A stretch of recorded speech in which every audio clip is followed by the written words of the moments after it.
Bonjour à tous, ravi de vous retrouver pour un nouveau numéro des Matins du Sénat, l'émission qui vous fait vivre les travaux des sénateurs.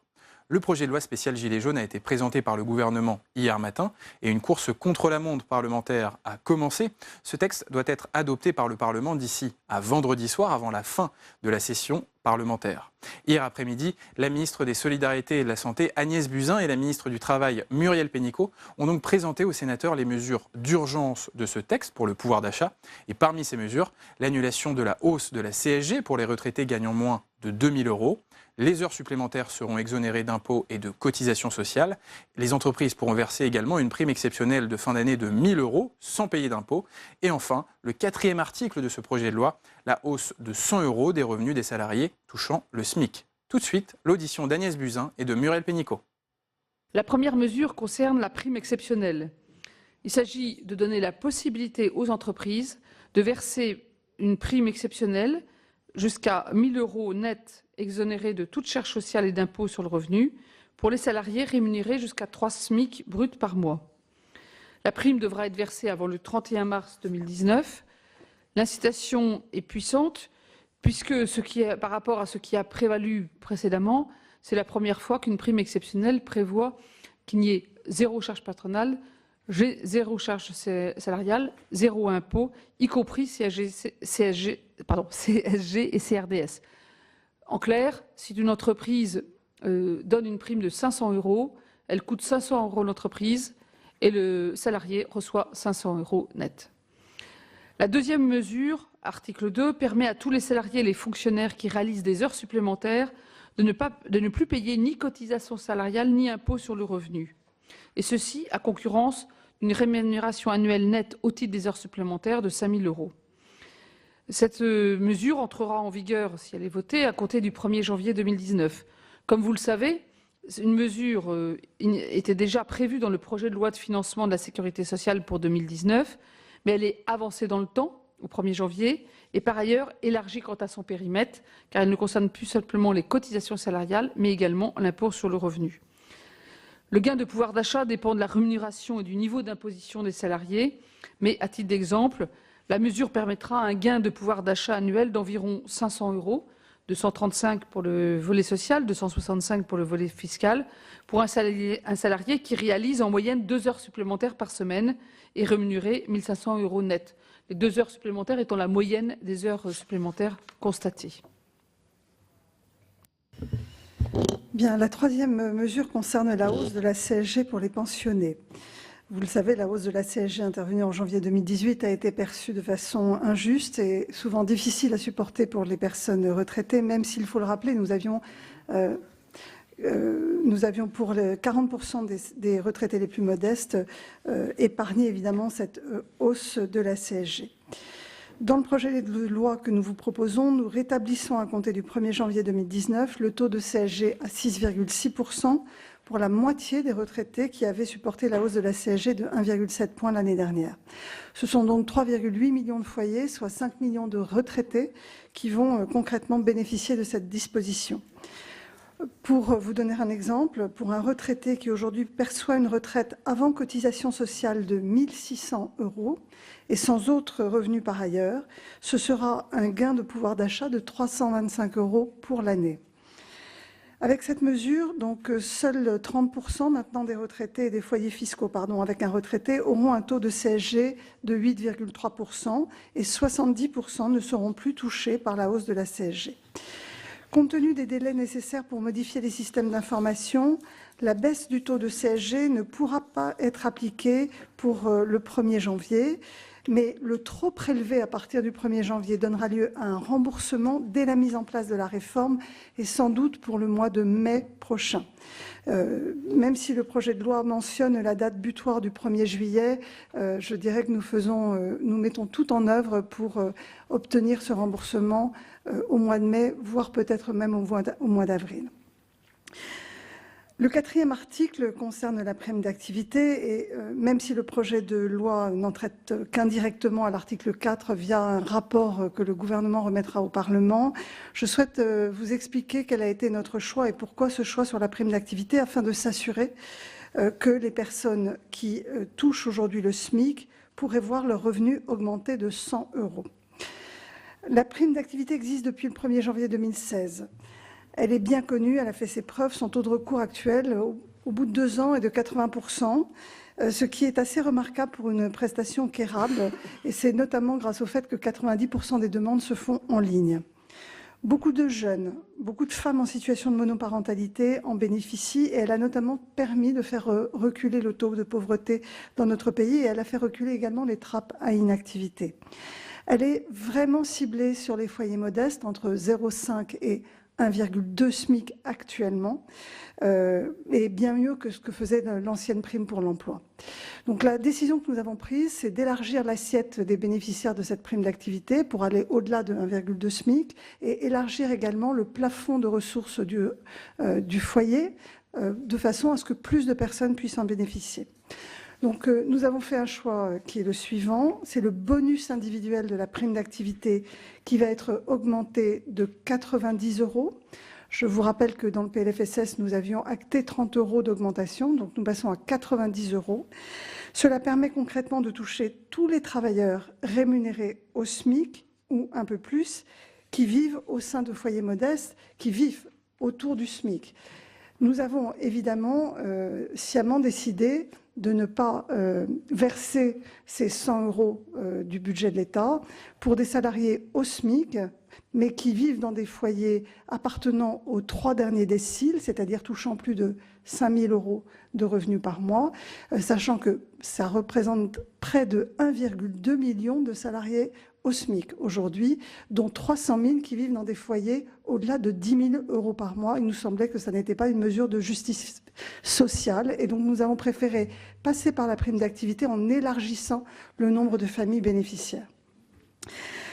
L'autre intérêt de la prime d'activité, c'est qu'elle permet de toucher également les travailleurs indépendants, les agriculteurs et les agents publics, les fonctionnaires, qui sont concernés par la prime d'activité, ce qui n'était pas le cas des autres mesures possibles.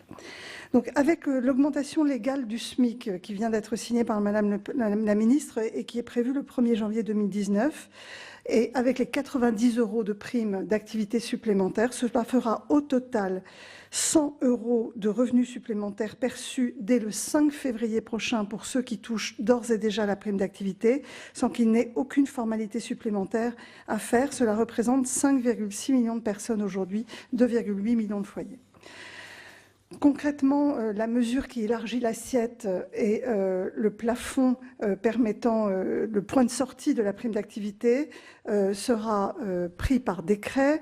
2 millions de personnes supplémentaires vont être bénéficiaires de cette nouvelle prime d'activité élargie grâce à cette revalorisation. Et donc, parmi tous les choix possibles, c'est d'une part le plus facile à mettre en œuvre. Si les personnes remplissent leur dossier avant le 25 janvier, elles pourront bénéficier de la prime d'activité dès le 5 février prochain. Et puis, c'est nettement le plus juste en termes de gain de pouvoir d'achat pour des familles modestes, parce que cela tient compte de la situation familiale, notamment monoparentalité, nombre d'enfants et des revenus du foyer. Vous pouvez compter sur moi pour que le réseau des caisses d'allocation familiale soit suffisamment mobilisé pour mettre en œuvre cette réforme dans les délais impartis. Par ailleurs, la totalité des mesures que nous vous présentons représente, que ce soit en termes d'allègement de cotisations ou d'impôts ou en dépenses supplémentaires, un montant global de 10 milliards € supplémentaires pour ce gain de pouvoir d'achat autour des salariés les plus modestes. Je voulais aborder justement le sujet de la prime, pour laquelle moi je ne suis pas favorable parce que en fait ça crée encore une inégalité entre les salariés de petites entreprises, grandes entreprises et entreprises qui sont en bonne santé et d'autres qui ne sont pas en bonne santé. Mais bon, c'est un choix, tant mieux pour ceux qui l'auront. Mais je dirais que ça ne répond pas forcément à ce qui était demandé. Moi, je voudrais vous demander pour quelles raisons vous bloquez ça au 31 mars et qu'on ne laisse pas la liberté en fait sur l'année 2019 pour que les entreprises puissent le verser. Parce que compte tenu de la crise qu'ont subi beaucoup d'entreprises en fin d'année, enfin depuis le 17 novembre, il y a énormément de primes qui étaient versées précédemment qui n'ont pas pu l'être. Donc, je sais bien que là, vous avez dit, il ne faut pas que ce soit des primes d'une autre nature, mais en tout cas, les salariés, là, sont pénalisés dans beaucoup d'entreprises, et notamment des entreprises commerciales. En tout cas, moi, je le vois sur le terrain, et je trouve que c'est dommage parce que c'est pas sur les 3 mois qu'ils vont récupérer les résultats qu'ils ont perdus. Donc, je trouve que de donner un peu de liberté sur ça, ce serait bien. Sur la défiscalisation, bien entendu, des heures supplémentaires, on l'a réclamé, donc on est tout à fait d'accord. En tout cas, ces nouvelles mesures, elles vont quand même encore donner de la complexité pour l'établissement des bulletins de paye, parce que les heures supplémentaires sont défiscalisées, la prime elle est défiscalisée, désocialisée. Enfin, je vous raconte pas, hein, vous avez travaillé sur la simplification sur les bulletins de paye. Alors en plus, il faut écrire en gros, en gras, machin, vous recevez tel salaire, mais finalement, ce que vous allez avoir à la banque, c'est pas ça que vous aurez. Enfin, vous voyez, et puis vous avez gagné X euros, 5,20 € de pouvoir d'achat. Enfin, c'est ça les bulletins de paye aujourd'hui. Hein. Moi, si vous n'en avez pas vu depuis longtemps, je peux vous en ramener. C'est ça. C'est épouvantable, en fait, ce qu'on impose. Mais bon, c'est tout. Sur les retraités, bon, moi, je vais vous dire aussi que le message est pas clair, parce qu'entre le message du président de la République et après ce qu'on voit derrière, parce que finalement, c'est avec le revenu de référence, etc. Moi, je vais vous dire que vous allez, comme pour le SMIC, encore avoir des gens qui pensent obtenir, en fait, soit l'exonération de CSG, soit les 100 € et qui ne l'auront pas. Parce que franchement, c'est une usine à gaz. Et Madame la ministre de la Santé, je vous ai écouté. J'ai l'habitude, moi, de faire énormément de calculs sur des payes et des trucs comme ça. J'ai toujours pas bien compris comment ça fait. Et demain matin, si quelqu'un vient à la porte pour savoir est-ce que je vais bénéficier de cette prime d'activité, ben je sais pas. Voilà, je vais lui demander de me ramener un tas de choses pour essayer de lui calculer. Alors le simulateur, tant mieux s'il arrive, ce sera bien. Mais en tout cas, voilà ce que je voulais vous dire sur tout ça. Et pour croiser les informations, on a quand même un outil qui a été mis en place dans les entreprises et qui, lui, a bien simplifié aujourd'hui, parce qu'après la mise en place, c'est quand même un bon outil, c'est la DSN, qui arrive directement à l'URSSAF. Donc, pour une partie, en fait, des personnes, vous avez directement les rémunérations qu'ils ont. Merci. Merci. Monsieur Lévrier. Merci Monsieur le Président, merci Mesdames les ministres. Quelques questions peut-être un petit peu techniques concernant la prime exceptionnelle. Est-ce qu'elle devra être négociée ou discutée avec les instances représentatives du personnel? Et si oui, à quel seuil? C'est quand même important, sachant que si on veut la verser vite, par exemple au mois de décembre, et qu'on doit réunir l'ensemble des IRP, ça risque d'être compliqué de le faire très vite dans ces cas-là. Donc est-ce qu'il y a des possibilités de ne pas le faire, avec ou sans? Concernant les heures supplémentaires, une question, alors peut-être un retour d'expérience aussi, parce que vous parliez de ce problème des familles, du risque de cadre qui pouvait toucher ce genre d'heures supplémentaires. Moi, je l'ai vécu dans mon ancienne vie, où des enseignants qui avaient des heures sup, parce que beaucoup d'enseignants ont des heures sup, bénéficiaient de la défiscalisation, de la désocialisation. Et j'ai vu des agrégés gagner plus de 50 000 € d'heures supplémentaires défiscalisées, désocialisées. Donc le plafond ne me choque pas. Question, malgré tout, ce plafond, il est en brut ou il est en net? C'est 5 000 € brut ou 5 000 € net? Et puis dernière question sur la prime d'activité. Là aussi, un point technique sur qui peut le toucher, qui peut ne pas le toucher quand on parle de foyer fiscal. J'ai encore un exemple dans mon ancienne vie où des épouses, c'était souvent des femmes d'officiers supérieurs, venaient dans mon établissement pour être surveillants, pour avoir quelques heures. Si on avait joué sur le SMIC et non pas sur la prime d'activité, ces personnes-là auraient touché la prime, enfin les 100 € d'augmentation, alors que leur époux avait, le revenu fiscal de la famille était très élevé, enfin était élevé, très élevé, c'est pas le bon mot. Et ma question toute simple, c'est est-ce que les apprentis, parce qu'on n'en a pas parlé, sont concernés? A priori oui, dans ce que vous avez dit. Les apprentis sont-ils concernés? Voilà. Oui, c'est tout. Voilà, merci beaucoup. Monsieur Amiel. Oui, des questions très, très précises. Donc, vous avez annoncé cette revalorisation de la prime d'activité de 90 €. 100 égale 90 plus 10. Et par ailleurs, il y avait une annonce plus globale de revalorisation sur le quinquennat de 3,9 milliards.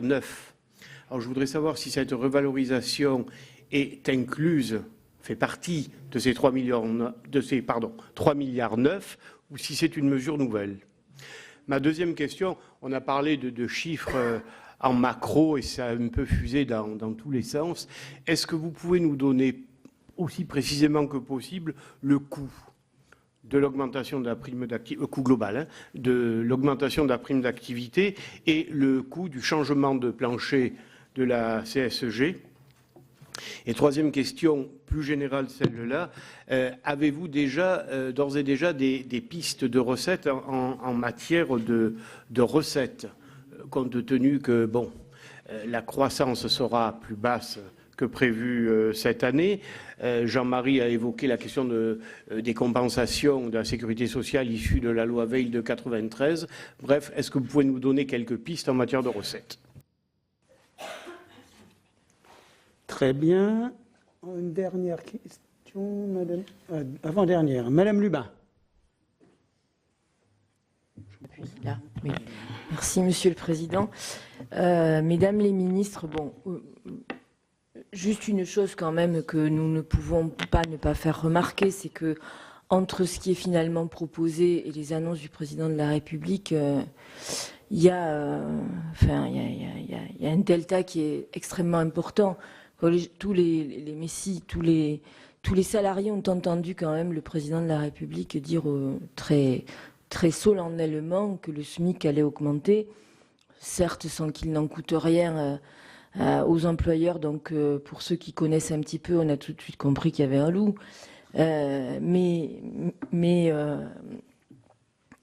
Augmenter le SMIC, c'est augmenter le salaire et c'est augmenter la protection sociale et c'est augmenter les droits à la retraite. Donc ça n'est absolument pas la même chose qu'une augmentation de la prime d'activité. Moi, c'est quand même ce que je retiens. Pour la CSG, on a aussi entendu que l'augmentation serait supprimée pour les retraites, les pensions de moins de 2 000 €. Là aussi, les gens ont entendu. Et puis après, on entend parler de revenu fiscal de référence.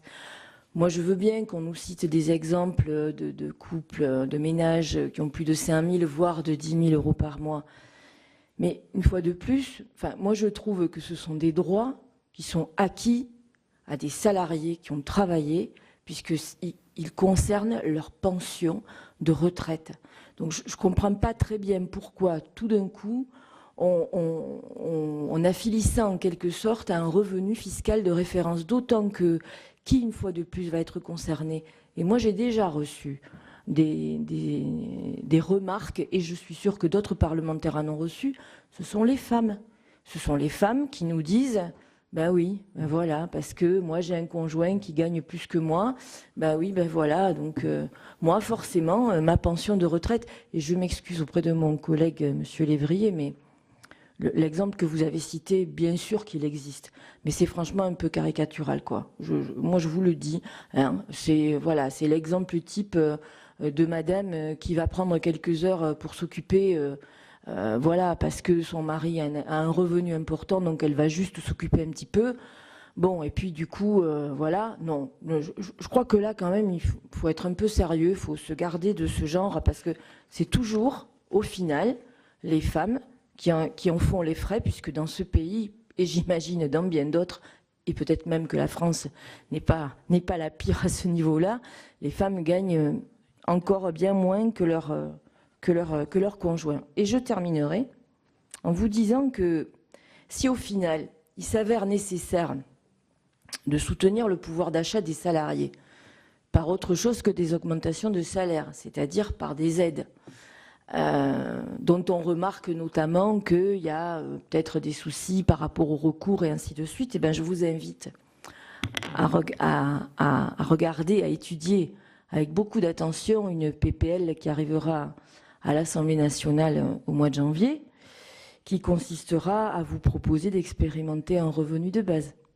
Sur la prime d'activité, par rapport à Madame Gruny, vous m'avez posé la question de la complexité. Voilà, comme beaucoup d'entre vous, quelque part, je réponds à l'ensemble des remarques sur le fait que ça ne touchera pas 100% des personnes dont les revenus sont autour du SMIC. Hein. Ce ne sont pas forcément des gens payés au SMIC. C'est des revenus, peuvent être des indépendants qui travaillent un jour par semaine. Et donc, Je le redis, d'abord, on touchait effectivement 1,2 million de personnes vivant dans des foyers avec des revenus importants, hein, quand même des foyers, 300 000 personnes dans des foyers à plus de 10 000 € par mois. On touchait des femmes, effectivement, qui travaillent un jour par semaine, peut-être pour arrondir leur fin de mois, mais qui n'ont pas besoin de cela pour vivre, donc ce n'est pas vital. Et donc, le choix que nous avons fait est d'aller vers des foyers modestes, parce que avec une revalorisation qui aurait touché 100% des personnes dont les revenus sont au SMIC, nous étions évidemment obligés d'avoir une base relativement étroite autour du SMIC pour ne pas, quelque part, donner des primes à tout le monde. Et donc, on ne touchait pas des couples dont les revenus étaient à 2 fois 1,2 SMIC, c'est-à-dire un couple avec 2 enfants qui touchait 2 400 € par mois, n'avait aucune aide au pouvoir d'achat, alors que des salariés ou des indépendants, enfin des personnes vivant avec 10 000 € par mois touchaient 100 €. Il nous a semblé que même si on appliquait à la lettre la mesure du président de la République, on n'était pas conforme à l'esprit. L'esprit, c'était les revendications des personnes qui, aujourd'hui, n'arrivent pas à vivre décemment de leur travail. Ce ne sont pas des personnes qui vivent avec plus de 5 000 € par mois.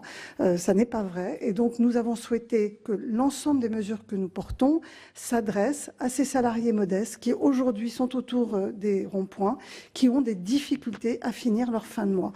C'est un choix de justice sociale et ça nous a permis d'élargir beaucoup la base et donc de toucher des personnes qui, notamment les familles monoparentales, vont pouvoir recevoir 100 € jusqu'à 2 000 € par mois de revenus. Et je pense qu'on aide réellement ces familles.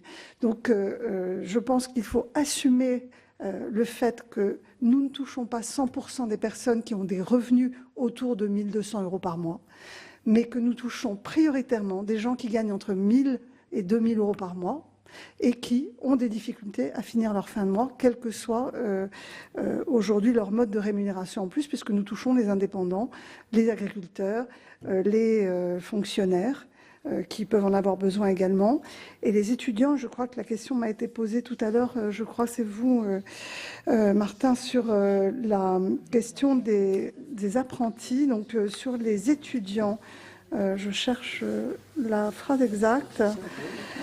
Donc la prime est ouverte aux étudiants, qu'ils aient le statut d'étudiant salarié, d'apprenti ou de stagiaire, à condition qu'ils aient plus de 18 ans, ça c'est le critère de la prime d'activité, avec des conditions de revenus qui sont différentes des salariés, puisqu'il faut qu'ils perçoivent au minimum 78% du SMIC sur chacun des 3 derniers mois qui sont utilisés pour calculer la prime d'activité. Et pourquoi est-ce qu'on met le plafond un peu plus haut que 0,5 SMIC? C'est pour éviter de détourner des jeunes de leur formation en ne ciblant que ceux dont le statut de travailleur prévaut sur celui d'étudiant.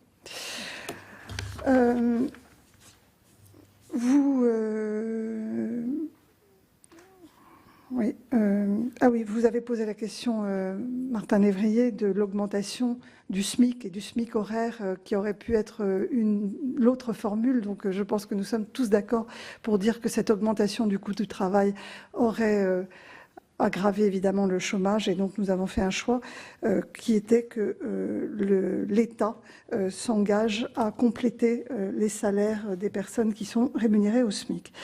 Donc le coût budgétaire, puisque ça a été une des questions posées, je crois, par Michel Amiel, le coût budgétaire de cette mesure pour 2019 est évalué à 2,8 milliards d'euros. Elle prend donc en compte une accélération des promesses du président et une amplification des promesses du président. Les promesses du président étaient une revalorisation de 80 € de la prime d'activité au SMIC. Nous avions déjà fait 20 € l'année dernière, il restait 60 € à franchir, nous avions prévu 30 € cette année.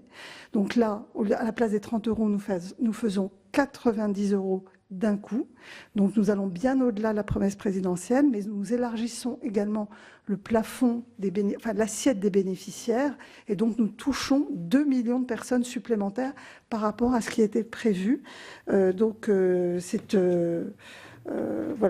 budget est de 2,8 milliards qui s'ajoute aux 0,7 milliards d'euros que nous avions déjà budgétés dans le PLFSS pour répondre aux 30 € d'augmentation de la prime d'activité. Donc, dans le PLF, excusez-moi, dans mon budget, excusez-moi, dans le PLF, nous avions voté 6 milliards d'euros pour la prime d'activité, donc une prime d'activité en augmentation qui intégrait les 30 euros d'augmentation prévue en 2019.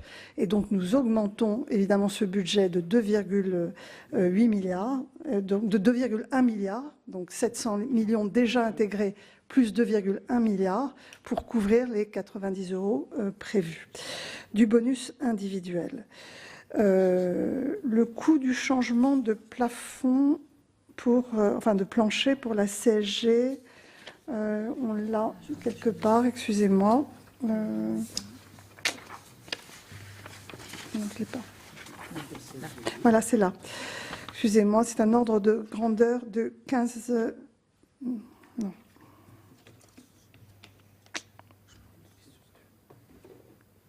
Non, c'est pas bon. Excusez-moi, j'ai pas le bon chiffre.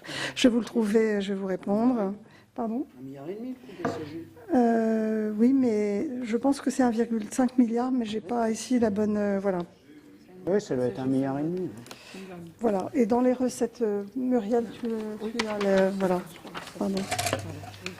Oui, c'est ça, 1,5 milliard d'euros pour la CSG. Madame Pénicaud. Alors, en ce qui concerne la prime exceptionnelle, alors en ce qui concerne la négociation, ce que nous avons prévu, c'est que on peut aller jusqu'au 31 mars s'il y a une négociation et un accord dans l'entreprise, et si c'est unilatéral, il faut que la décision soit prise avant le 31 janvier. Nous n'avons pas voulu imposer une négociation en urgence, parce que ça menait des délais qui rendaient impossible le caractère d'urgence, mais nous avons montré le signal qu'évidemment, nous préférons toujours la voie contractuelle et la voie négociée dans l'entreprise, cohérent avec les ordonnances pour le renforcement du dialogue social. Ce qui permettra, de couvrir à peu près tous les cas de figure. En ce qui concerne les TPE-PME, en fait, cette piste la prime exceptionnelle a été demandée par les PME sur un thème qui est, en termes de partage de la valeur, et avant que la loi Pacte permette de supprimer le forfait social pour l'intéressement des participations dans les petites entreprises. Aujourd'hui, il y a beaucoup d'entreprises qui disent, des petites entreprises qui disent, ça va bien, il y a le moment où on aimerait bien le partage de la valeur, mais le coût des charges est extrêmement élevé. Et donc, du coup, c'est elles qui ont demandé d'avoir jusqu'au 31 mars, au début on était plutôt sur le 28 février, en disant, c'est peut-être pas au décembre qu'on pourra le faire, mais si on a des bonnes, si ça va, la situation, notamment de trésorerie qui compte aussi dans la décision des petites entreprises, les bonnes en début d'année, on pense vraiment intéressant d'avoir cette prime exceptionnelle collective. Alors, en ce qui concerne l'inégalité des salaires, je crois qu'il faut faire un choix. Soit on est dans une économie administrée, les salaires sont fixés comme dans la fonction publique par l'État, ou bien il y a une liberté sur les salaires, encadrés par les branches professionnelles. Et à ce moment-là, de toute façon, bien sûr que tout le monde n'a pas le même salaire en France à niveau comparable. C'est le cas pour les 18 millions de salariés. Sinon, il faut faire un pays qui n'a qu'une administration. Et donc, aujourd'hui, les branches professionnelles définissent les minima par classification et les entreprises négocient contractuellement. ôter ça, c'est ôter toute la logique de négociation dans l'entreprise, dans les branches. Alors, ça ne veut pas dire que c'est forcément les petites qui feront moins ou les grandes. C'est plutôt les entreprises en difficulté et celles qui vont bien. Ce n'est pas toujours corrélé à la taille d'entreprise. En ce qui concerne les intentions de petites entreprises, c'est trop tôt pour le dire, mais beaucoup disent qu'elles vont le faire. Alors, ce ne sera pas forcément jusqu'à 1 000 euros, mais si elles font 200, 300, 500 euros, ça sera un acte quand même important et perçu comme tel dans beaucoup d'entreprises. En ce qui concerne les salaires, moi j'ai fait aussi un appel vigoureux aux branches professionnelles pour qu'ils puissent accélérer les discussions sur les minima conventionnels en 2019. Et notamment aux branches professionnelles dont aujourd'hui le minima conventionnel est inférieur au SMIC. Enfin, oui, ça est inférieur au SMIC. Alors évidemment, personne n'est payé en dessous du SMIC, mais ce qui veut dire que quand votre minima est plus bas que le SMIC, vous plafonnez, et il y a beaucoup de gens finalement qui ont une rémunération au SMIC alors qu'ils ont déjà des classifications qui ne sont pas de premier niveau. Le président du MEDEF, l'autre jour, il y a quelques jours, s'est engagé devant le président de la République à ce que toutes les branches concernées fassent des accords en 2019. Alors, il va falloir qu'elle le fasse, on va suivre ça de près. Mais c'est un point qui fait partie aussi, qui n'est pas dans la loi, mais qui fait partie de cette stratégie le travail doit payer. Et on doit avoir des minima conventionnels à tous les niveaux qui soient corrects. D'ailleurs, comme par hasard, certaines de ces branches sont plutôt des branches où il y a beaucoup d'emplois peu qualifiés, assez féminins. Je reviens sur notre question. Donc on fera d'une pierre deux coups en faisant ça. En ce qui concerne la faisabilité sur la feuille de paye, j'entends... alors, c'est un sujet que je connais bien. Oui, effectivement, s'il y a des pop-up partout, ça va devenir compliqué. Ceci dit, c'est mieux qu'on signale les choses qu'il y ait juste une liste que personne ne regarde parce que personne ne comprend. Je crois qu'on va continuer à simplifier et c'est pas fini. En ce qui concerne beaucoup des mesures qu'on est en train d'évoquer, c'est vrai que l'arrivée de la DSN va faciliter beaucoup de choses. Je pense que c'est un grand progrès. Ça va permettre d'éviter les multiples interrogations. Et je vais prendre un sujet qui a été évoqué indirectement sur le sujet des femmes.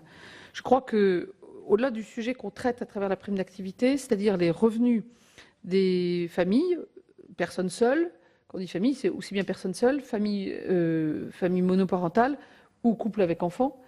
On traite donc tous ceux qui ont des salaires qui leur permettent, qui ont des salaires avec des revenus bas au total.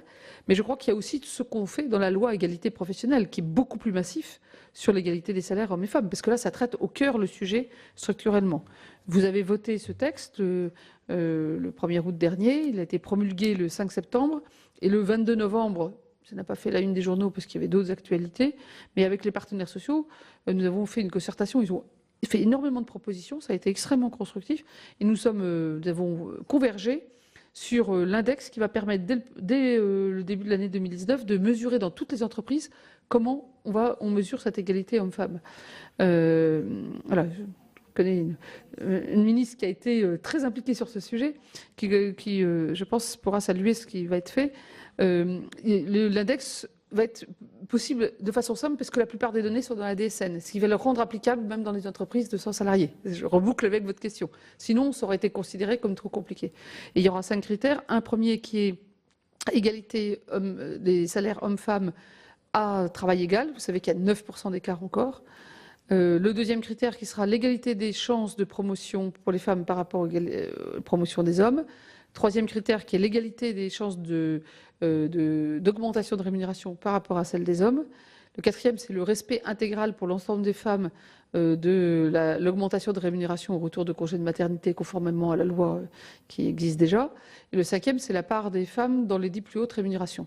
Avec ces 5 critères, chaque entreprise devra le publier sur son site et évidemment en informant la directe. Je pense beaucoup de pays sont en train de dire qu'on est en mesure, d'ici 3 ans, puisqu'il y a 3 ans pour arriver au bout de l'exercice, d'avoir fait un progrès spectaculaire en France sur ce sujet. Et je pense que ça fait partie des sujets, c'est-à-dire que tous les sujets de pouvoir d'achat et d'égalité homme-femme ne peuvent pas se traiter dans une mesure d'urgence, dit autrement. Mais évidemment, il faut continuer sur ces sujets. Et là, je pense qu'on a un instrument fort et puissant. Sur le financement des mesures, alors, vous savez qu'il était prévu que le taux d'impôt sur les sociétés baisse de 33% à 31% pour toutes les entreprises en 2019.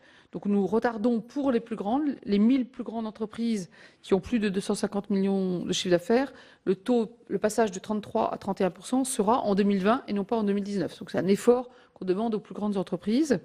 Ça rapporte 1,8 milliard d'euros. Mais pour les plus petites entreprises, toutes les autres, et on continue la baisse à la vitesse prévue.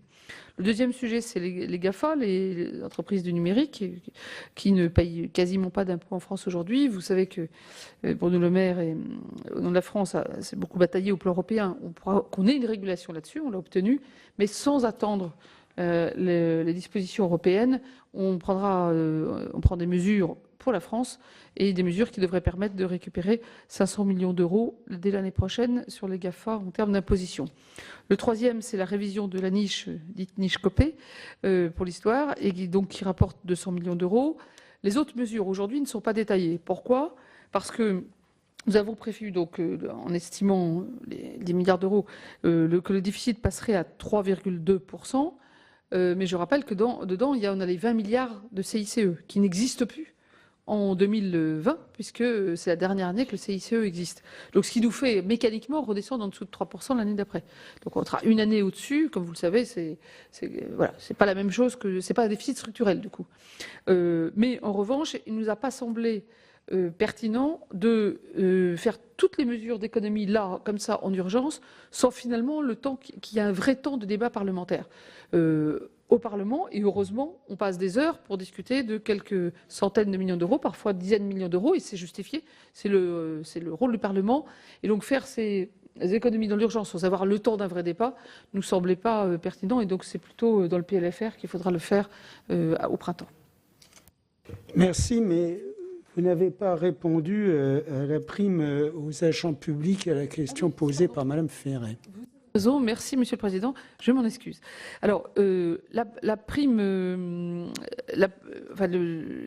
pour les agents publics, en fait, pour les agents publics, on est dans un contexte particulier, c'est qu'il y a des dispositions qui ont été signées avec les partenaires sociaux, avec la majorité des partenaires sociaux, dans le PPCR, qui prévoit une revalorisation importante des rémunérations des fonctionnaires à partir de 2019. Donc c'est dans ce cadre-là, je dirais, que l'évolution de la rémunération des fonctionnaires est prévue. Donc le percutage des deux ne nous a pas semblé pertinent. Je rappelle que, par contre, que pour les heures supplémentaires, ça concerne bien l'ensemble des agents publics de l'ensemble des fonctions publiques. Monsieur Savary, pardon, peut-être si je peux compléter pour les fonctionnaires de catégorie C, donc s'applique donc la PPCR en 2019, les heures supplémentaires et la prime d'activité pour tous les agents de la catégorie C qui pourront évidemment en bénéficier en fonction des revenus du foyer et de la composition du foyer. Peut-être une question que Madame Gruny m'a posée et à laquelle je n'ai pas répondu sur ce qui était transmis automatiquement aux caisses d'allocation familiale. Et donc, la DSN, ce sont les revenus professionnels. On a aussi les revenus de remplacement, notamment allocation chômage. Mais ce qui nous manque aujourd'hui pour les bases ressources, ce sont les pensions alimentaires et les revenus du capital. Et tant que nous n'avons pas ces bases ressources complétées, en réalité, nous passons à côté d'un certain nombre de revenus qui permettent de justifier ou pas des allocations et de les verser automatiquement. J'ai moi aussi oublié une question, je m'en excuse. Donc pour les heures supplémentaires, le plafond de 5 000 € est un net imposable.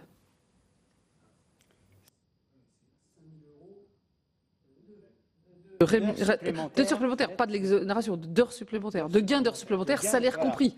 Pas de, sinon, sinon il n'y aurait plus de limite. Voilà. Un imposable. Oui, c'est ça. 5 000 €, que les choses soient claires. Mais il reste la cotisation patronale, contrairement aux mesures qui avaient été prises il y a quelques années. Et là, ce n'est pas très incitatif. Vous aviez réfléchi à supprimer également la cotisation patronale ? En fait, la différence d'il y a quelques années, c'est qu'il y a concomitance de cette mesure avec la baisse drastique des charges patronales dans notre stratégie de baisse du coût du travail pour avoir plus de compétitivité et donc lutter contre le chômage de masse, puisque c'est à partir du 1er janvier, c'est en 2019 que s'exerce la suppression des charges patronales au niveau du SMIC avec une dégressivité jusqu'à 1,6 du SMIC. D'une certaine façon, on ne peut pas... Voilà, c'est déjà fait. C'est déjà fait. D'une certaine façon, c'est déjà fait et donc il y a une bonne convergence des deux mesures qui devraient être incitatives. Bon, la prime exceptionnelle dans le texte de loi tel qu'il est prévoit pour les salariés qui ne sont pas absents. Donc s'il pouvait y avoir une ambiguïté d'interprétation, mais nous sommes favorables à cet amendement puisque pour les congés maternité et paternité, qui sont des congés courts et sur lesquels la philosophie, c'est que ça ne soit jamais pénalisant pour les rémunérations, puisque c'est même, je le rappelais tout à l'heure à propos de l'égalité professionnelle entre les femmes et les hommes, donc nous sommes favorables à cet amendement qui précise là où il y aurait pu avoir une ambiguïté sur les congés de maternité et paternité. Merci. Madame Rossignol. Merci, Monsieur le Président. J'ai deux types de questions. La première concerne la mise en œuvre de la nouvelle prime d'activité par les caisses d'allocation familiale. Environ 1 million de nouveaux entrants dans le dispositif, donc des paramètres à changer également, si j'ai bien compris, que ce soit en termes de plafond de ressources ou de type de famille. Et vous admettez, parce que je crois que c'est le bon sens, que malgré la forte mobilisation des CAF, cet afflux de nouveaux entrants avec l'obligation de réviser tous les 3 mois les conditions d'accès va être lourde de gestion. Or, la convention d'objectifs et de gestion que vous avez conclue avec la CNAF prévoit que la CNAF rende, j'ai toujours trouvé ce mot très étrange, rendre des postes comme si ils avaient été prêtés, je ne sais pas, que la CNAF supprime 2100 postes dans les 5 ans à venir. Est-ce que vous envisagez de réduire ce nombre de postes devant être supprimés dans les caisses d'allocation familiale pour faciliter la mise en œuvre du dispositif que vous avez annoncé? Ça, c'est ma première question. Ma deuxième question, et j'en aurai quelques-unes avec, concerne l'étude d'impact. Je ne l'ai pas trouvée encore. Alors vous savez que l'étude, tout projet de loi doit être assorti d'une étude d'impact. Alors c'est pas comment vous dire, une exigence de procédure de ma part de poser cette question, mais peut-être j'aurais trouvé dans l'étude d'impact les questions que je vais vous poser à cet instant. La première concerne, en fait, j'ai bien compris un certain nombre de choses. Pour je parle de la prime d'activité.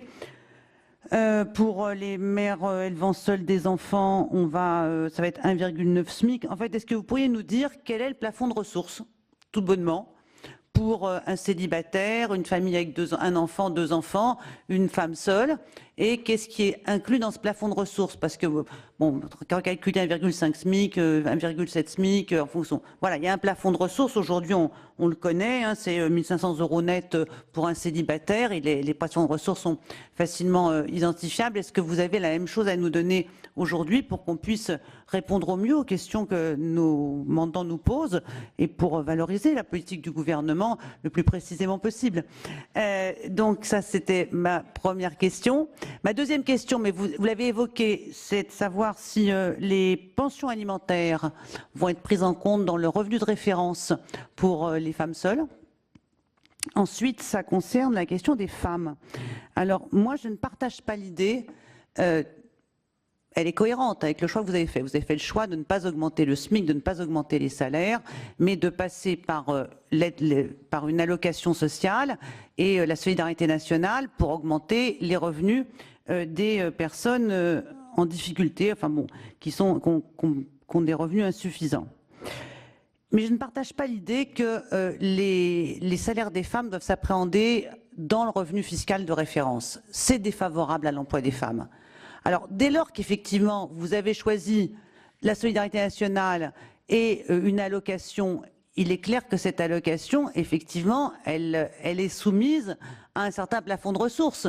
Mais on ne peut pas à la fois jouer sur l'ambiguïté de parler du SMIC par moment et puis ensuite appliquer des règles qui sont les règles qui s'appliquent aux allocations sociales. On ne peut pas dire les travailleurs au SMIC vont avoir une somme, puis en fin de compte, bah non, ce n'est pas les travailleurs au SMIC, c'est les foyers fiscaux qui vont avoir ou non une somme. Pourquoi je pose la question sur les femmes et sur l'étude d'impact? Est-ce que vous avez à cet instant une idée, Madame, je pose la question à Madame Pénicaud, surtout de quelles sont les entreprises qui vont verser la prime, pas la prime d'activité, l'autre, la prime exceptionnelle? Quelle est la nature de ces entreprises? Est-ce que toutes les entreprises vont la verser? Est-ce que les petites entreprises vont la verser comme les grandes entreprises? Je vois bien ce qui se passe dans les grandes entreprises, où effectivement, je pense qu'il va y avoir un effort qui va être fait. En revanche, on n'a pas beaucoup de visibilité sur les petites entreprises. Pourquoi je vous dis ça? Parce que les femmes sont peut-être doublement pénalisées. Une première fois sur la prime d'activité qui ne va pas intégrer les femmes au SMIC vivant avec un homme gagnant davantage qu'elles. Par ailleurs, petite remarque, on pense toujours que les couples fusionnent leurs revenus. Ce n'est pas tout à fait vrai. Ça ne concerne que les 2/3 des couples. Et en ce qui concerne les couples recomposés, c'est moins la fusion des revenus. Donc il ne faut pas tout le temps croire que les femmes au SMIC bénéficient du train de vie total de leur conjoint qui gagne plus qu'elles. Je fais cette remarque-là. La deuxième chose sur la prime exceptionnelle qui est versée par les entreprises. Quand on sait que l'immense majorité, 58% des travailleurs au SMIC sont des femmes, que plus les entreprises sont petites, plus il y a de salariés au SMIC, qu'on peut craindre que cette prime ne soit pas ou moins versée dans les petites entreprises, et qu'on a donc une concentration de femmes au SMIC dans les petites entreprises, l'étude d'impact nous aurait peut-être éclairé sur la question de savoir si les salariés qui vont toucher cette prime exceptionnelle des entreprises vont être uniformément, de manière neutre, des hommes et des femmes au SMIC, ou s'il n'y a pas un effet loupe, à la fois par la concentration des salariés au SMIC dans certaines entreprises et par le fait que la prime va être versée davantage dans les grandes entreprises.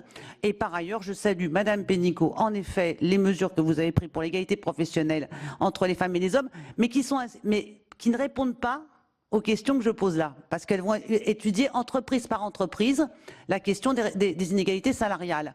Et là, je ne parle pas entreprise par entreprise, enfin, je parle justement entreprise par entreprise, entreprise à concentration de femmes, par exemple. Il n'y a pas forcément d'inégalité salariale femmes-hommes, il n'y a que des femmes qui travaillent, elles sont toutes au SMIC. Et il n'y a pas d'inégalité salariale, mais une concentration des bas salaires. Merci. Monsieur Lelini. Merci, Monsieur le Président. Deux questions générales, une sur le fond et une sur la forme. Madame la ministre du Travail, vous avez indiqué un certain nombre de recettes nouvelles ou d'économies qui viendront en compensation donc des dépenses engagées, qui seront engagées à la suite de du vote de ce texte de loi. Donc la dépense globale est estimée à une dizaine de milliards et au stade actuel, ce sont 6 milliards qui viendraient aggraver donc le déficit du budget pour l'année 2019. J'imagine que dans votre esprit, comme dans le mien, les mesures qui vont être prises ont vocation à être pérennes, donc reconduites les années suivantes et peut-être même être amplifiées.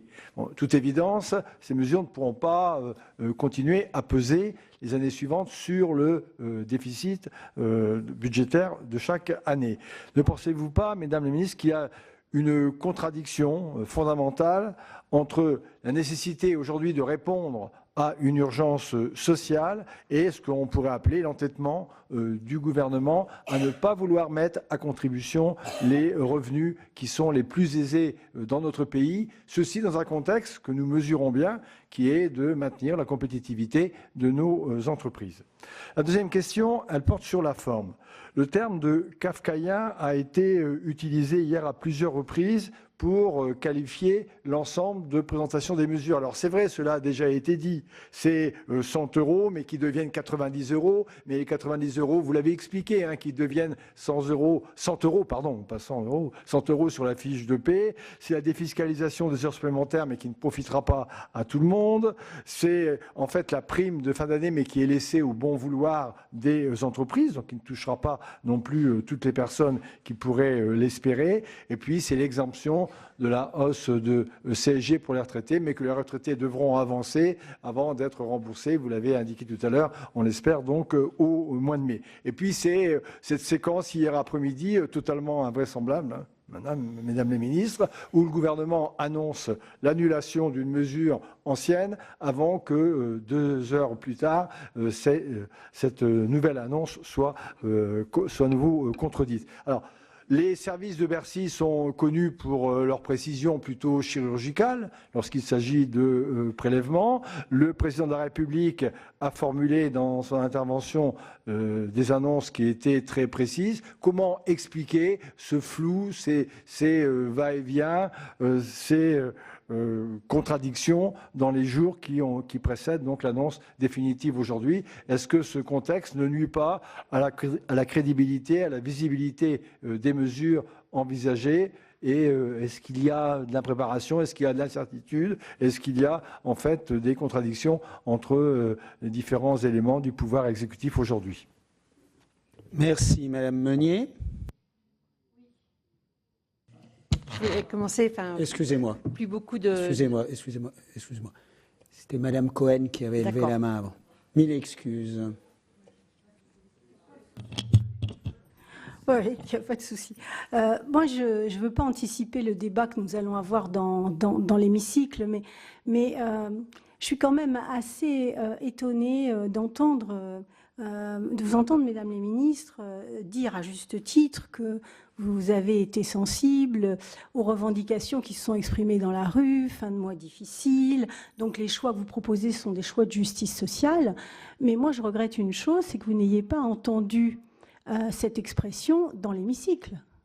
C'est-à-dire quand on a abordé quand même le PLF et le PLFSS, nous, en tout cas pour ce qui concerne mon groupe, le groupe communiste républicain citoyen écologiste, on a attiré votre attention sur le fait qu'il y avait danger, notamment Madame Buzyn, quand on vous a parlé du risque de fongibilité entre le budget de l'État et le budget de la sécurité sociale. Vous n'avez pas pris ces arguments-là avec obligatoirement sérieux, ou tout le sérieux qu'on attendait. Et puis toutes les propositions de mesures de financement ont été balayées d'un revers de main en disant que c'était absolument impossible. Or, aujourd'hui, on voit qu'il y a des choses qui sont possibles. Donc, je pense qu'il faut être plus attentif à ce que disent les parlementaires, parfois. Ou en tout cas, ne pas avoir une oreille sélective et entendre beaucoup les députés de votre sensibilité politique à l'Assemblée nationale. Ça, c'était la première remarque. La deuxième remarque, c'est par rapport aux mesures qui sont proposées. Elles vont effectivement dans le sens d'essayer de redresser en quelque sorte un peu la barre devant le mécontentement, mais en même temps, c'est de la poudre aux yeux. Parce que quand on entend le président de la République dire de manière très solennelle, je suis d'accord, que la CSG était profondément injuste concernant les retraités, et dire donc qu'il va revenir sur cette mesure pour un an, bah, excusez-moi, mais une mesure est juste ou elle est injuste. Et si elle est injuste, il faut la supprimer. Mais pas seulement la supprimer pour un an. Bon. Et puis, vous parlez sur l'article 2. C'est-à-dire l'article 2, l'exonération de cotisation sociale des heures supplémentaires et puis la défiscalisation. Moi, j'aimerais bien quand même avoir un peu un état des lieux, un bilan. C'est-à-dire qu'on voit, vous avancez, Madame Pénicaud, le fait que c'est profitable aux entreprises, mais on a pu constater que ce genre de mesures ne profite pas à l'emploi. Donc, sur quoi vous appuyez pour continuer à non seulement à faire les mêmes propositions, mais à les élargir? Parce que les chiffres démontrent le contraire. Et puis, je pense que c'est une vue à court terme, parce que pardonnez-moi de vous le dire une nouvelle fois, mais le fait d'exonérer les cotisations, que ce soit les cotisations salariales, les cotisations patronales, c'est un manque à gagner terrible dans les caisses de la sécurité sociale. Donc c'est une fuite en avant. Donc moi, je voudrais quand même attirer l'attention sur ces deux éléments et dire qu'en fait, vous essayez de contourner le problème. Ce qui était demandé et ce qui est vital, c'est l'augmentation des salaires. Et ça ne doit pas reposer sur l'État, mais ça doit reposer sur les entreprises. Voilà. Ça, je pense que c'est quelque chose et qui monte très fort. C'est un débat public qui, c'est pas seulement une vue, une lubie de quelques parlementaires ou de telle ou telle famille politique. C'est quelque chose qui monte très fort. C'est-à-dire ce vécu, c'est pas un ressenti. Les gens y vivent. Il faut voir ce qu'ils ont chaque mois et ils n'ont pas assez. Voilà. Vous avez répondu concernant les fonctionnaires. Bon, moi, la prime exceptionnelle, j'en dirai ce que nous en pensons lors du débat dans l'hémicycle. Mais ceci dit, si prime exceptionnelle il doit y avoir, elle doit concerner aussi les fonctionnaires. Alors, j'ai entendu vos réponses, mais je sais par ailleurs, puisque ça a été dit dans la presse, qu'il y a 5 organisations syndicales qui vont être reçues à Bercy. Et je crois que c'est vendredi matin, je ne suis pas sûre de la date, c'est demain. Donc il va y avoir quand même encore des choses qui vont, j'imagine, être avancées. Est-ce que vous pouvez nous en dire plus? Et enfin, Madame Pénicaud, effectivement, on avait eu un débat qui nous opposait au moment de la loi de travail, mais il y avait eu des points d'accord qui étaient importants. C'est sur la bataille concernant l'égalité professionnelle entre les femmes et les hommes, et singulièrement l'égalité salariale, et vous vous étiez engagé à dire que vous ne lâcheriez pas. Donc moi j'ai regardé avec beaucoup de soin les propositions, effectivement, vous avez donné 5 axes, voilà. Il y a des choses qui sont extrêmement intéressantes, extrêmement positives, et notamment, je veux le souligner ici, même c'est pas tout à fait l'objet, mais bon, le fait que vous ayez introduit la notion d'âge égal aussi par rapport aux femmes. Et ça, c'est quelque chose de très très important, parce que bien souvent, les femmes arrivent effectivement à un certain salaire, je le dis de manière caricaturale, à 55 ans, tandis que les hommes, ils ont le même salaire à 35 ans. Alors là, vous avez mis sur vraiment les choses importantes, c'est-à-dire un travail de valeur égale, mais au même âge. Et ça, c'est quelque chose de très positif. Donc, je tiens à le souligner pour être tout à fait... voilà. Merci. Alors, Madame Meunier. Merci. Donc beaucoup de questions ont été abordées, beaucoup de réponses aussi ont commencé à être données par vous, mesdames les ministres. Néanmoins, j'en garde une et je voudrais vraiment comprendre, en pensant aux personnes du médico-social, ces aides-soignantes, ces aides à domicile, ces AMP, ce qu'on appelle parfois l'école rose maintenant. Voilà. Donc, quel impact concret et réel de ces mesures sur ces personnes, souvent des femmes, mais aussi des hommes, qui travaillent à temps plein, parfois avec des horaires que l'on connaît et qui ont du mal à boucler leur fin de mois et vivre tout simplement de leurs revenus. Donc voilà encore, est-ce que vous pourriez redire et redonner les gains pour ces personnes suite aux mesures qui sont annoncées? Merci, Monsieur Morisset, pardon. Merci, Monsieur le Président. Plusieurs questions là, sur la prime exceptionnelle. Sur la prime exceptionnelle, j'ai vu un communiqué hier des PME qui s'inquiétaient que ce ne serait pas exonéré des charges sociales, donc patronales, donc vous nous rassurez. La prime exceptionnelle est bien exonérée des charges patronales. Non, le communiqué hier, PME... sur la prime d'activité. Oui.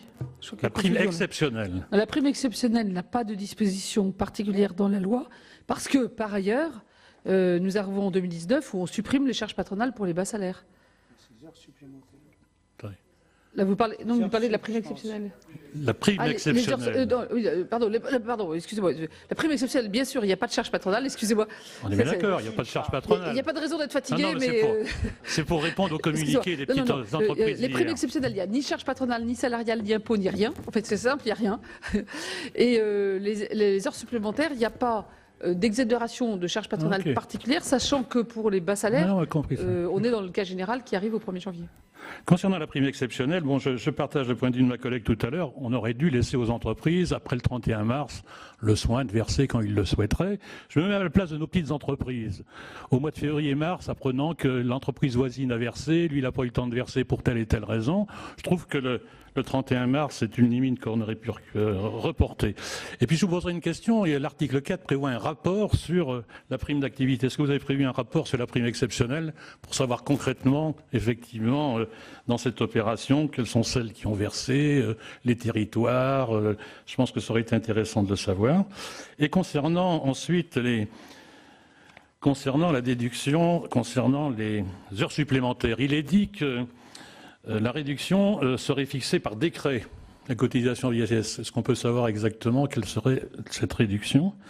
Et puis concernant la CSG, je ne vais pas vous expliquer localement ce que l'on a géré localement. Les réactions de nos retraités, les retraités agricoles, ils sont déjà venus me voir la semaine dernière pour se faire expliquer. Est-ce qu'on nous remboursera ce qu'on a trop versé en 2018 ? Bon, ils avaient cru entendre ce message. Ensuite, lorsqu'on leur explique qu'ils toucheront effectivement ce qu'ils ont versé qu'au mois de mai, je l'espère, juillet au plus tard, moi je trouve quand même dommage que dans le système actuel, on ne puisse pas informatiquement faire en sorte que dès le mois de janvier ou février, on ait pu régler ce problème. Je suis étonné qu'on nous parle de plafond. Il y a des informations dans toutes les bases informatiques. Je suis surpris que cet argument... Ça me fait songer à la PAC, ça. La PAC, on dit à nos exploitants agricoles, on ne peut pas vous verser parce que c'est à cause de l'informatique. Je pense que là, on aurait pu éviter de leur donner cet argument.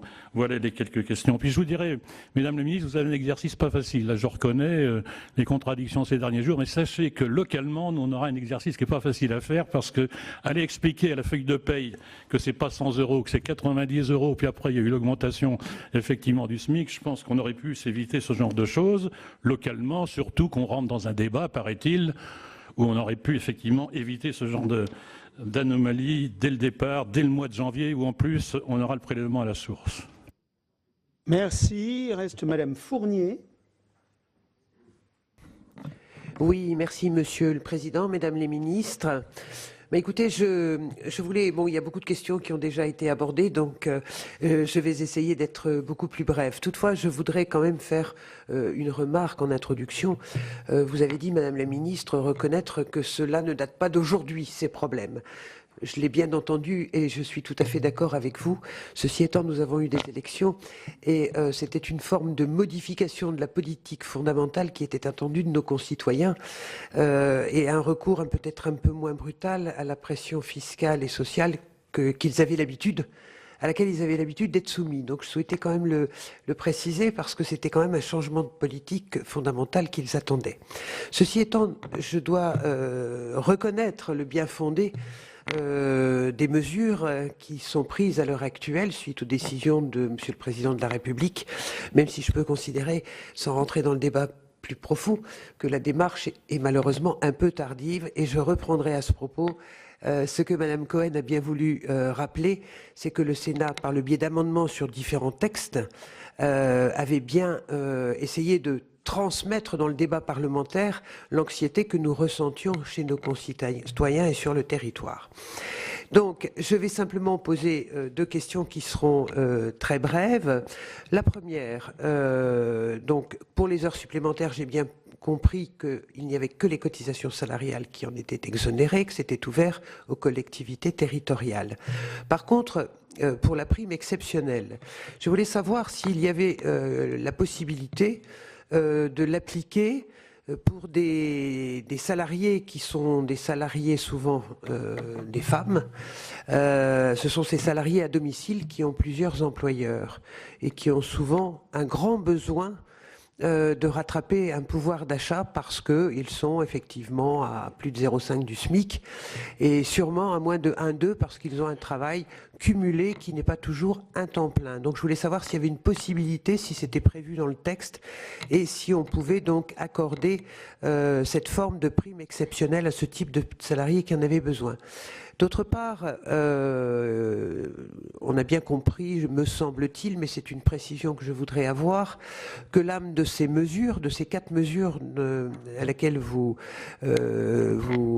faites allusion donc aujourd'hui, ces 4 mesures sont des mesures spot, ou est-ce que vous avez réellement l'intention de faire en sorte de les pérenniser pour rassurer nos concitoyens?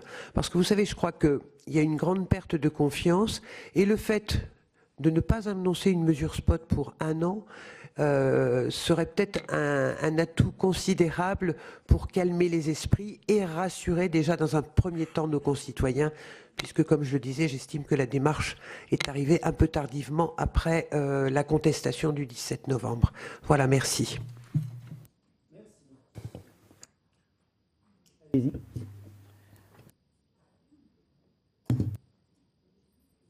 Excusez-moi.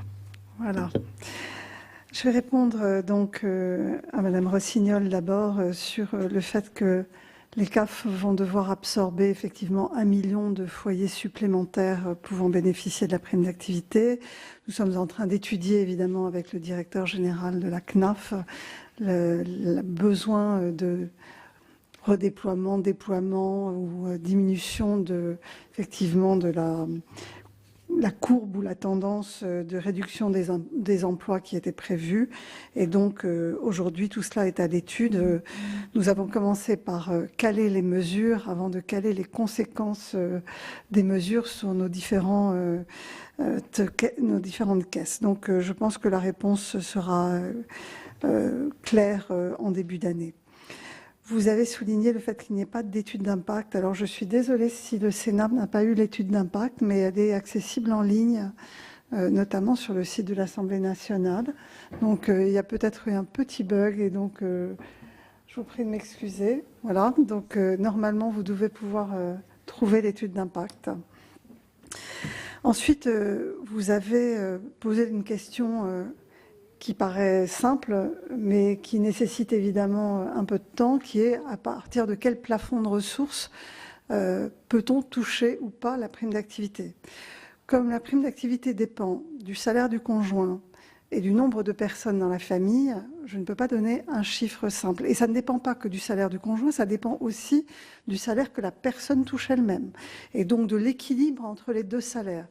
Donc, par exemple, pour vous donner un exemple, jusqu'à présent, dans la prime d'activité actuelle, quand deux membres d'un couple travaillent au SMIC, touchent le SMIC, aujourd'hui, si dans un couple qui travaillait, une personne toucherait le SMIC et l'autre conjoint un autre salaire, la prime d'activité s'arrêtait si le salaire du conjoint était de plus de 1 264 €.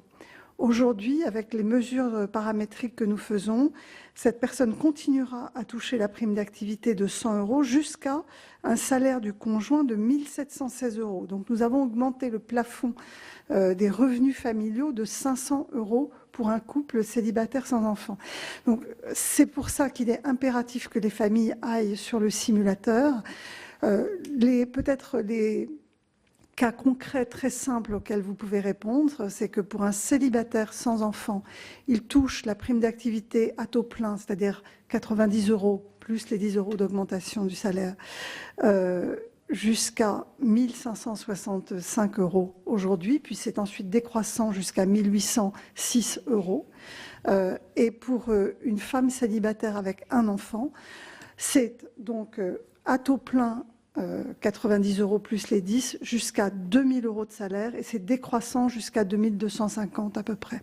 Donc on a voilà, des cas concrets, mais ensuite ça dépend évidemment de l'équilibre salarial entre les deux membres du couple qui vont toucher plus ou moins une partie de la prime d'activité. Ensuite, vous êtes inquiété évidemment des femmes. C'est évidemment la raison pour laquelle nous avons mis une prime d'activité importante pour les familles monoparentales. Avec les nouveaux paramètres que nous introduisons, nous allons redistribuer 500 millions d'euros aux familles monoparentales. Et a priori, le plus souvent des mères célibataires. Cela fait rentrer dans le mécanisme de la prime d'activité 150 000 familles monoparentales supplémentaires. Ensuite, vous avez posé la question des pensions alimentaires. Effectivement, pour toucher la prime d'activité aujourd'hui, on prend tous les revenus du foyer. Donc les pensions alimentaires en font partie. La question vient de nous être posée à l'Assemblée nationale.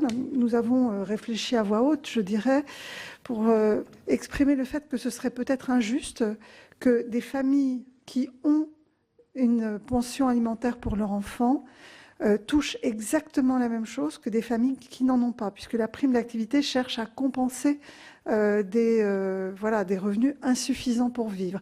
Donc, si on n'incluait pas les pensions alimentaires dans le revenu de référence de la famille, on serait quelque part injuste vis-à-vis des femmes célibataires qui, elles, ne touchent pas de pension et qui, de fait, recevraient exactement la même somme qu'une femme célibataire qui, elle, touche une pension alimentaire qui peut être plus ou moins importante. Donc, ce que je propose, c'est que ça apparaisse dans le rapport qui sera remis au Parlement, de voir l'impact des pensions alimentaires sur les entrées ou sorties potentielles de la prime d'activité, mais à ce stade, il nous semble plus important de prendre l'ensemble des revenus du foyer, l'ensemble des revenus comprenant évidemment les pensions alimentaires par mesure de justice sociale, là encore.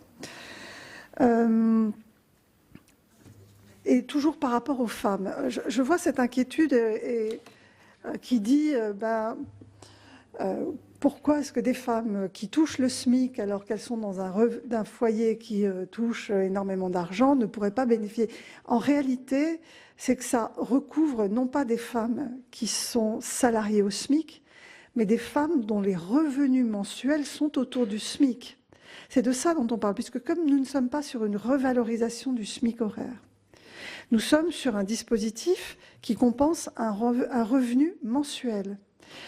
Nous pouvons, à ce moment-là, dans les femmes qui sont autour du SMIC, donc un revenu autour de 1 200 € par mois, nous avons des femmes qui travaillent un jour par semaine.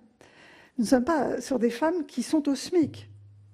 Et donc c'est bien la difficulté d'expliquer le raisonnement. Nous voulons toucher des personnes qui, aujourd'hui, vivent exclusivement d'un SMIC tel qu'on le visualise, qui est un SMIC horaire en fait.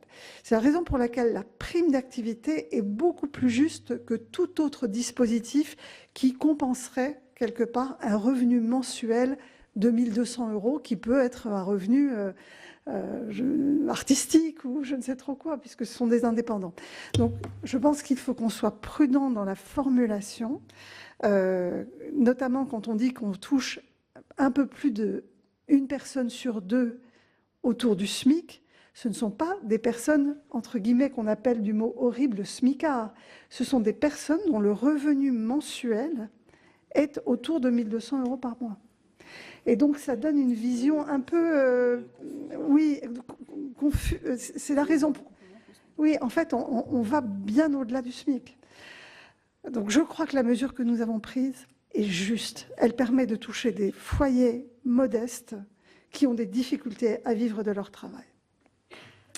Alors, ensuite, je vais répondre à Monsieur Daudigny, contradiction du pouvoir exécutif. Écoutez, non, je pense que aujourd'hui, nous avons décidé de mesures qui répondent à une expression très claire des Français qui était, je crois, exprimée effectivement par les sénateurs pour un certain nombre de mesures. Voilà, nous avons acté que nous avions été peut-être insuffisamment rapidement sur la prime d'activité, parce qu'en réalité, ça correspond à cette nécessité de pouvoir d'achat. Et donc, peut-être que son étalement sur 5 ans était trop long. Donc, nous l'accélérons, puis nous prenons d'autres mesures, notamment sur la CSG, qui rejoignent ce que vous avez dit, Madame Meignet. Madame Cohen, vous rappelez les mesures sur la fongibilité budget État, budget de la Sécurité sociale. Bon, elles vont être re-questionnées à l'aune de ces mesures, puisque les recettes de la sécurité sociale vont être considérablement impactées par les mesures de désocialisation. Et donc, il est évident que nous aurons à revenir sur ce débat. Pour autant, je reste persuadée que c'est quand même un débat très technocratique. Parce que pour la poche des Français, quand on parle de prélèvement obligatoire, ils ne font pas la différence entre ce qui va vers le budget de la sécurité sociale et ce qui va vers le budget de l'État. Globalement, ils payent des prélèvements obligatoires. Et donc, je pense que ce budget est intéressant pour nous, mais sincèrement, quand on regarde ce qui reste à la fin du mois, qu'on ait payé des cotisations sociales qui vont à la Sécu, ou des cotisations, ou des taxes, ou des impôts, ou de la CSG qui vont au budget de l'État, le budget de l'État, on le voit bien, paye la prime d'activité qui reviennent aux salariés. Donc, voilà, tout cela est quand même très, très intriqué.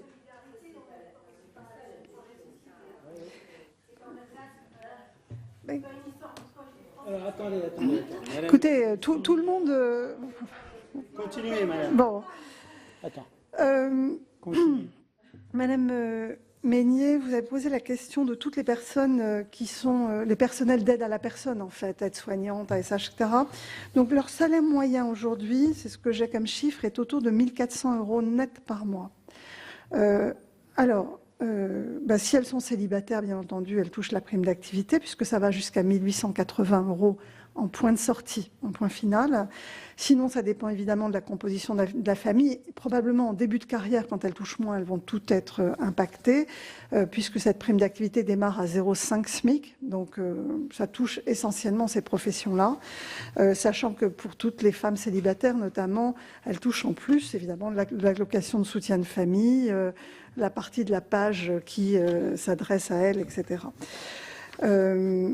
Peut-être pour revenir sur les personnes qui vont bénéficier de la prime d'activité, je ne l'ai pas précisé tout à l'heure, sur les fonctionnaires. Aujourd'hui, c'est 8% des fonctionnaires qui touchent la prime d'activité, soit 400 000 personnes.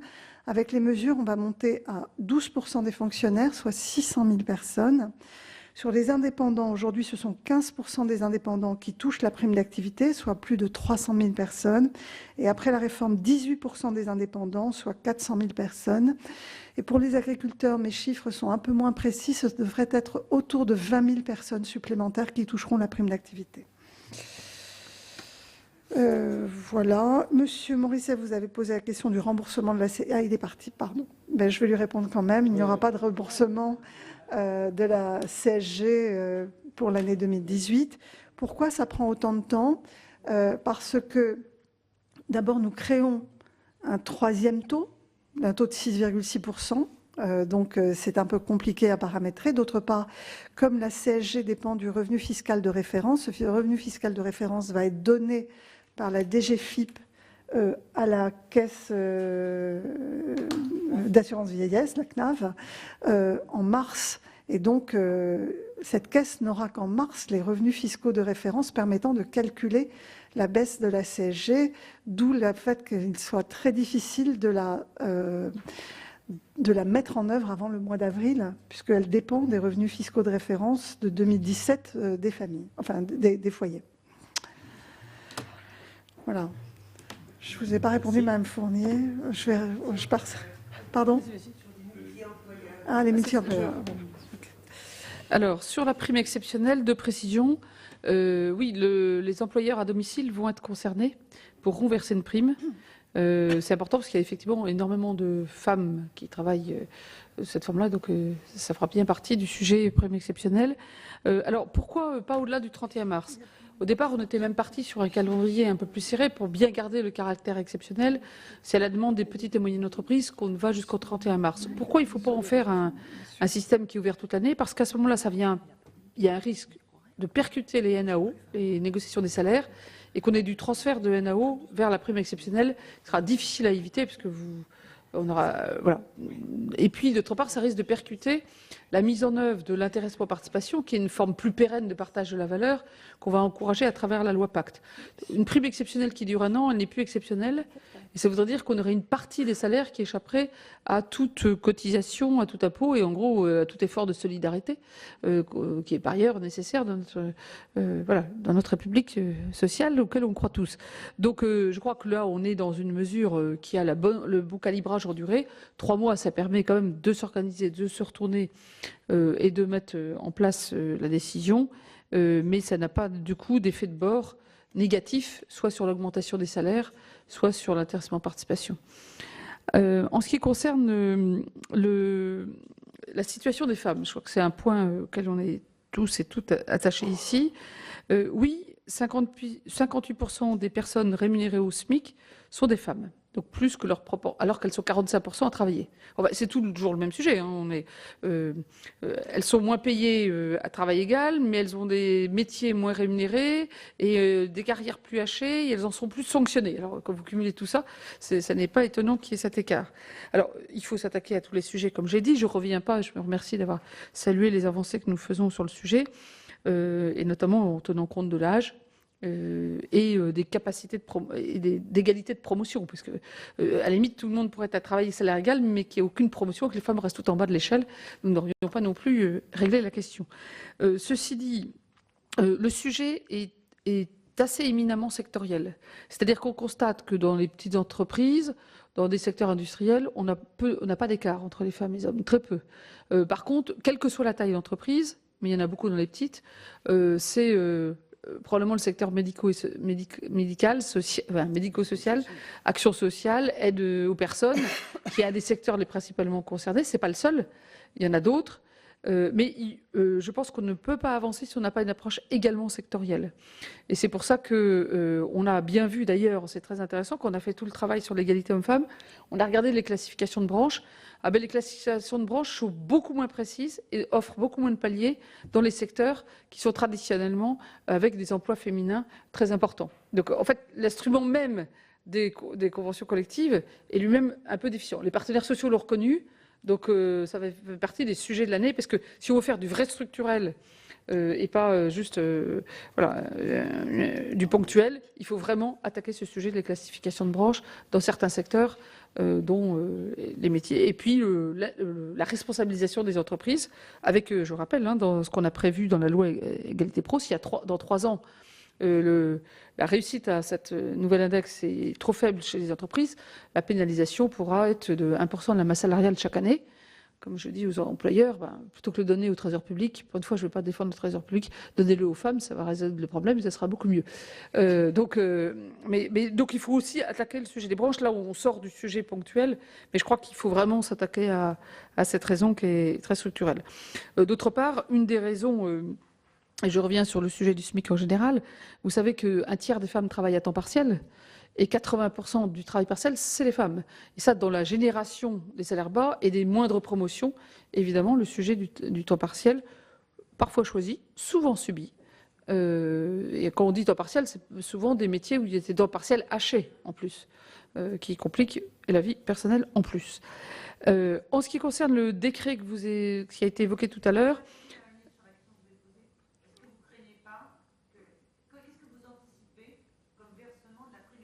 alors oui,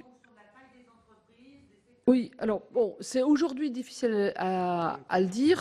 Je sais qu'il y a énormément de petites entreprises qui déclarent qu'ils vont le faire. On a fait un sondage. Le sondage, ça vaut ce que ça vaut. Voilà, il y a 70% des entreprises qui disent qu'ils vont faire un geste.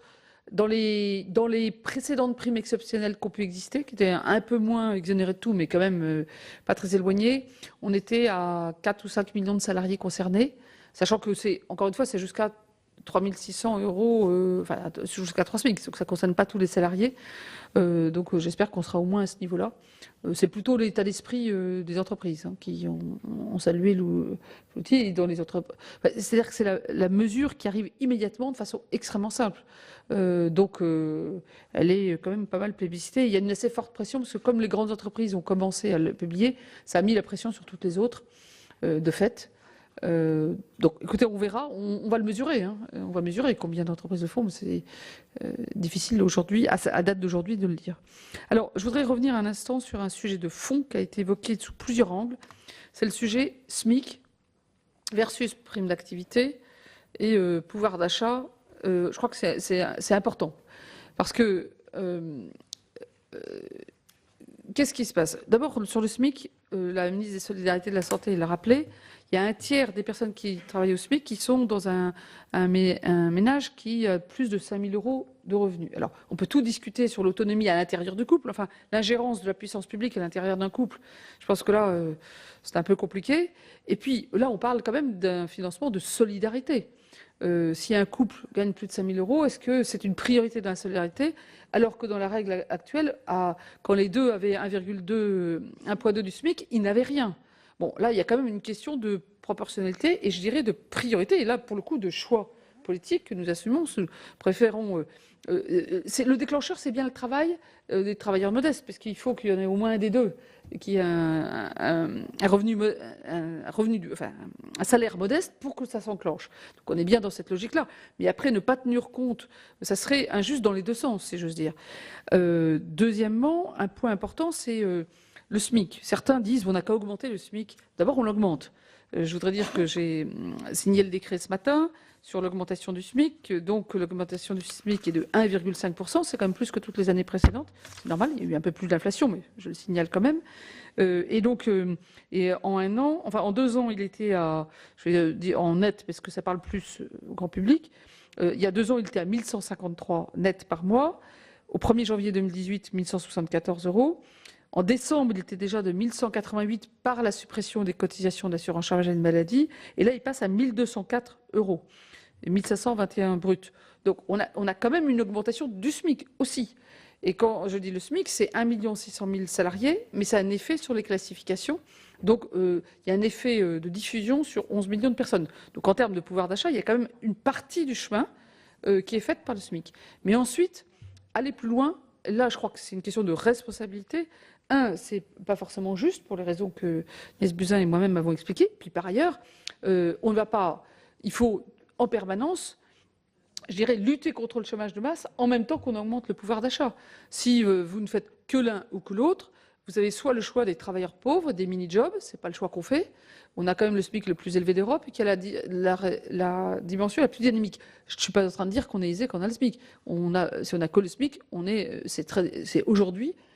Compte tenu des dépenses contraintes, c'est difficile à vivre. Et c'est ce qu'on a entendu depuis un mois, et c'est vrai.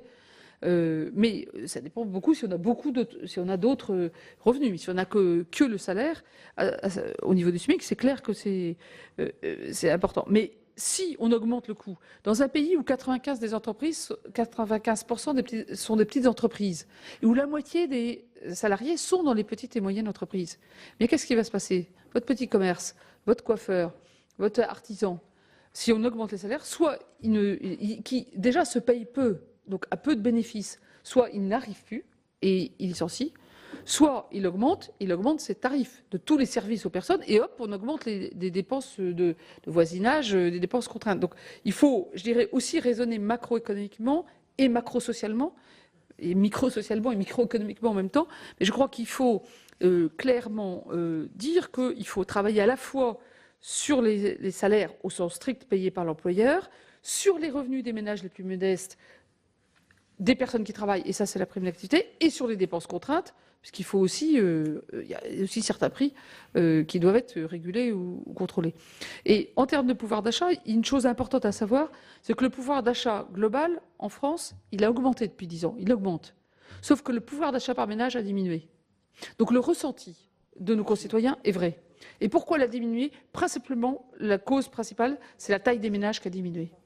Et les divorces, les séparations, les couples, les familles monoparentales qui sont beaucoup plus importantes, eh bien oui, forcément, il y a 2 logements, enfin, on connaît tout ça, et là, ça se vérifie dans la vie. Et ça, sur le plan économique, on voit bien que la diminution de la taille des ménages fait que, oui, le pouvoir d'achat des Français, pas simplement ressenti, vécu, diminue par ménage, même quand le pouvoir d'achat global augmente. Donc cet aspect-là, c'est un aspect aussi qu'on essaie de prendre en compte dans cette logique de justice sociale, c'est de permettre finalement de retrouver la capacité de pouvoir d'achat et de revenus à notamment des familles monoparentales ou des personnes seules.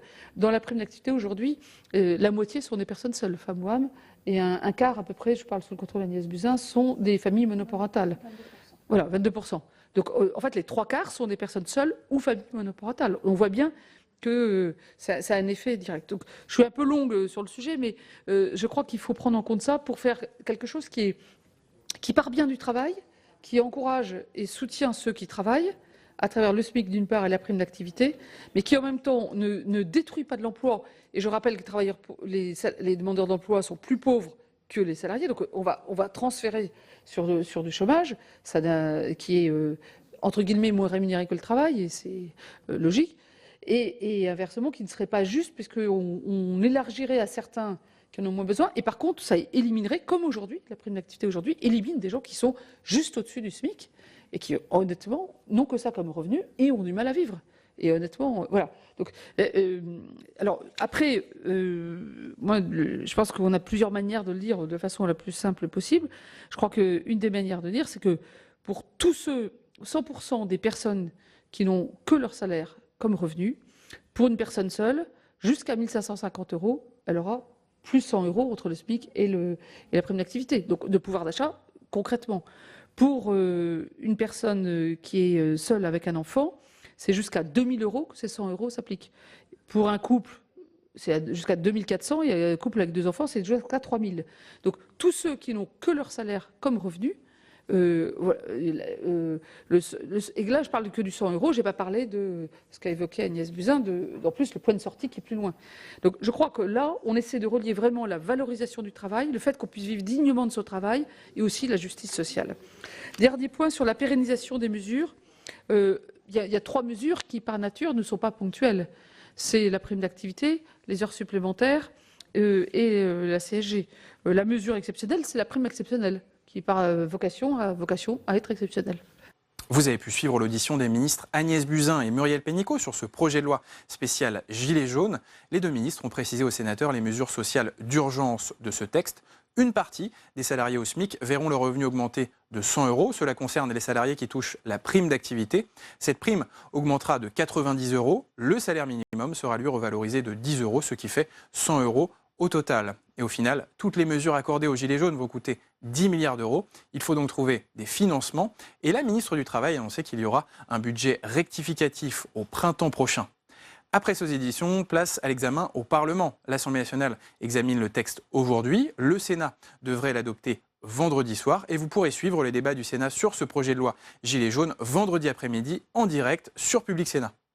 Vous pouvez voir et revoir tous nos programmes sur notre site internet publicsénat.fr. Très bonne journée sur les chaînes parlementaires.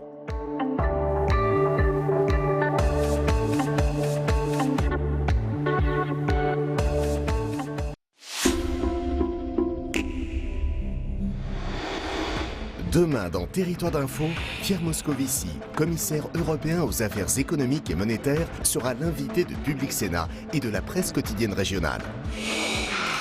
Territoire d'Info, présenté par Cyril Viguier, demain à 8 h en direct sur Public Sénat.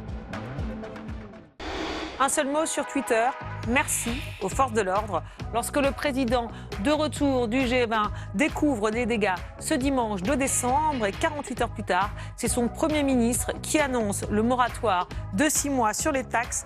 Un merci qui traduit peut-être son désarroi face à un mouvement totalement inédit. Mais quelles leçons tirer de ces tentatives de réponse ? #amener l'enquête. #, ce soir à 23 h sur Public Sénat.